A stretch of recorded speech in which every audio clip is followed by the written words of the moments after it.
خلیل جبران فرماتے ہیں، کمفرٹ یعنی آرام کی ہوس وہ چوری چھپی چیز ہے جو گھر میں مہمان بن کر داخل ہوتی ہے اور پھر میزبان بن جاتی ہے اور بالآخر مالک بن جاتی ہے۔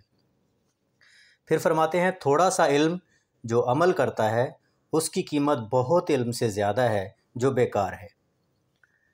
جو خوشی سے دیتے ہیں خوشی ان کا اجر ہے۔ محبت کی گہرائی جدائی پر پتہ چلتی ہے۔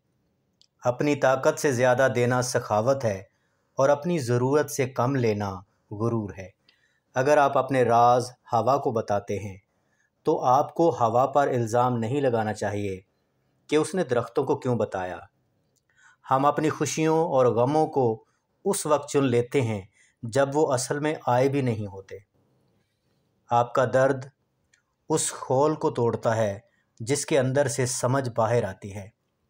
تیز چلو، دیر نہ کرو، آگے بڑھتے رہو۔ زندگی کے راستے میں کانٹوں یا تیز پتھروں سے مت ڈرو۔ سب سے مضبوط لوگ مصائب سے نکل کر ابھرے ہیں۔